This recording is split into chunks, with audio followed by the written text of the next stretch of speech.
Okay, ఇప్పుడు మకర జ్యోతి అనేది నిజమా అబద్ధమా అసలు? మకర జ్యోతి మీద కూడా అనేక ప్రచారాలు జరిగినాయి. నిజానికి ఇప్పుడు ఇది కార్తీక మాసం కదా, జనవరి సంక్రాంతి టైంలో అయ్యప్ప స్వామి మకర విలక్కు, మకర జ్యోతి అని రెండు ఉంటాయి. మకర విలక్కు అంటేనేమో ఆకాశంలో కనిపించే ఒక ప్రధానమైన నక్షత్రం. అంటే మనకు సంవత్సరంలో భూమి తిరుగుతూ ఉన్నప్పుడు ఒక్కొక్కసారి ఒక్కొక్క నక్షత్రం కనిపిస్తూ ఉంటుంది, కదులుతూ ఉంటుంది. అంటే నక్షత్రాలు కదలవు, మనం భూమి కదులుతూ ఉంటుంది అనమాట.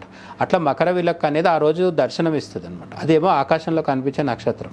మకర జ్యోతి అంటేనేమో మనం దేవుడిని దర్శించుకునే శబరిమల కొండ కాకుండా ఇంకా దూరంగా ఉండే ఇంకొక కొండ మీద నుంచి మనకు 3 సార్లు కనిపించే ఒక జ్యోతి. అయితే దీన్ని అయ్యప్ప స్వామి స్వయంగా కనిపించేవాడని చాలా రోజులు ప్రచారం జరిగింది. భక్తులు కూడా నమ్మారు, కొంతమంది దాన్ని సీరియస్గా నమ్మడం జరిగింది. అయితే దాన్ని ఖండించిన వాళ్ళు కానీ సమర్థించిన వాళ్ళు కానీ ఎవరు లేరు. కేరళ ప్రభుత్వం కానీ, కేరళ అయ్యప్ప స్వామి ఆలయాన్ని నిర్వహించే ట్రావెన్కోర్ దేవస్వం బోర్డు కానీ వీళ్ళు ఎవరు కూడా అది అయ్యప్ప స్వామి అట్లా కనిపిస్తున్నాడని ఎక్కడ చెప్పలేదు. అట్లా అని వాళ్ళు ఖండించలేదు కూడా. భక్తుల నమ్మకాన్ని అట్లనే వదిలేశారు. భక్తులు కూడా పెద్ద ఎత్తున నమ్మడం జరిగింది. అయితే సౌత్ ఇండియాలో, దక్షిణ భారతదేశంలో కేవలం అయ్యప్ప దగ్గర అంటే శబరిమల కొండ మీదనే కాదు, ఇప్పుడు మనకు అరుణాచలం ఉంది. ఈ మధ్య మన తెలుగు వాళ్ళు చాలామంది అరుణాచలం ఎక్కువగా వెళ్తున్నారు కదా. ఈ అరుణాచలం కొండ మీద కూడా ఇదే కార్తీక మాసంలో, ఇప్పుడు కార్తీక పౌర్ణమి టైంలో అక్కడ కూడా కొండ మీద పెద్ద జ్యోతి వెలిగించడం జరుగుతుంది. చాలా పెద్ద జ్యోతి. అది కొన్ని రోజుల పాటు వెలుగుతూ ఉంటుంది అనమాట. ఇక్కడ అరుణాచలం కొండ మీద ఎందుకు వెలిగిస్తారు అంటే, అరుణాచలం మీద కొండ ఉన్న దేవుడు ఎవరంటే అగ్నిలింగం. శివుడు అక్కడ అగ్నిస్వరూపంలో ఉంటాడు అనమాట. ఇప్పుడు శ్రీకాళహస్తిలో ఉన్నది వాయులింగం. అట్లా 5 పంచభూత లింగాలు ఉన్నాయి మనకు. తమిళనాడులో 4, మన దగ్గర శ్రీకాళహస్తి ఉంది. శ్రీకాళహస్తిలో ఉన్నది వాయులింగం. అట్లా తిరువన్నామలైలో అంటే అరుణాచలంలో ఉన్నది అగ్నిలింగం. అగ్నిలింగానికి ప్రతీకగా అక్కడ కొండ మీద ఒక పెద్ద జ్యోతిని వెలిగించడం జరుగుతుంది అనమాట. ఆ జ్యోతి కొన్ని రోజుల పాటు వెలుగుతూ ఉంటుంది. దాన్ని కూడా చాలామంది దర్శించుకుంటారు. అది ఎంత దూరం అంటే కింద నుంచి కూడా కనిపిస్తూ ఉంటుంది చాలా రోజులు. అదే సాంప్రదాయం ప్రకారము శబరిమలలో కూడా ఒక వేరే కొండ మీద ఒక పూర్వకాలంలో గిరిజనులు వెలిగించేవాళ్ళు అనమాట.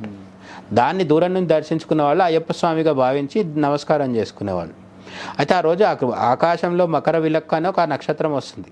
అదే అయ్యప్ప స్వరూపం అనేవాళ్ళు కూడా ఉన్నారు. రెండోది, కొండ మీద దూరంగా ఉన్న ఇంకో కొండ మీద నుంచి వెలిగించినప్పుడు మనకి ఇక్కడ నుంచి చిన్న జ్యోతి స్వరూపంలో కనిపించేది మకర జ్యోతి. అయితే ఈ తర్వాత కాలంలో కోర్టు కేసుకెళ్ళింది. అంటే హిందూ మతాన్ని ఏదో ఒక విధంగా టార్గెట్ చేసి ఇక్కడ ఉన్న మూఢనమ్మకాలు మేము ఏదో చేస్తున్నామని చెప్పేసి మిగతా మతాల్లో ఉన్న మూఢనమ్మకాల జోలికి వెళ్ళే ధైర్యము దమ్ము లేని వాళ్ళు ఏం చేస్తుంటారంటే హిందూ మతం మీద పడి ఏడుస్తుంటారు.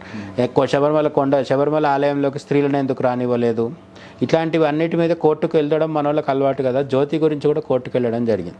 అప్పుడు కోర్టుకు చెప్పిన వివరణలో ఏం చెప్పారంటే, కేరళ ఎలక్ట్రిసిటీ బోర్డు వాళ్ళు, అక్కడున్న స్థానిక గిరిజనులు వీళ్ళిద్దరు కలిసి అక్కడ పెద్ద ఎత్తున కర్పూరం పెట్టి దాన్ని వెలిగించడం జరుగుతుంది.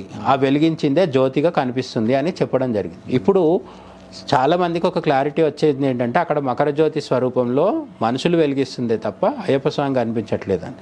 పైన ఆకాశంలో మాత్రం అది ప్రకృతి సహజంగా కనిపించే మకర విలక్కు, మకర జ్యోతి మనుషులు వెలిగిస్తున్నారు అని తెలిసింది.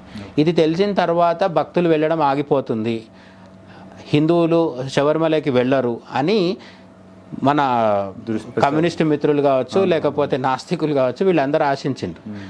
అది ఏది కుదరలేదు. నిజానికి ఇంకెక్కువైంది. అక్కడ మనుషులు వెలిగించిండ్రా లేకపోతే దేవుడు స్వయంగా వచ్చి వెలిగించిండా అనేది కాదు. అక్కడ ఉన్నది భక్తి ముఖ్యం. నేను చెప్పిన అరుణాచలం ఉదాహరణ అందుకే. అరుణాచలంలో మనుషులు వెలిగిస్తున్నారని ఇప్పుడు కాదు, కొన్ని వేల సంవత్సరాల నుంచి తెలుసు. అయినా సరే వెళ్తారు, జనం వెళ్ళి చూస్తారు. అట్లనే అయ్యప్ప స్వామిది కూడా ఇప్పుడు మనం చూస్తున్నాం కదా. ఎవ్రీ ఇయర్ సంక్రాంతి టైంలో మకర జ్యోతికి ఇంకో 1000 మందో 1,00,000 మందో ఎక్కువ వస్తున్నారు తప్ప తగ్గట్లేదు. కాబట్టి మకర జ్యోతి అనేది దాని ఎన్నుకున్న స్టోరీ ఇది.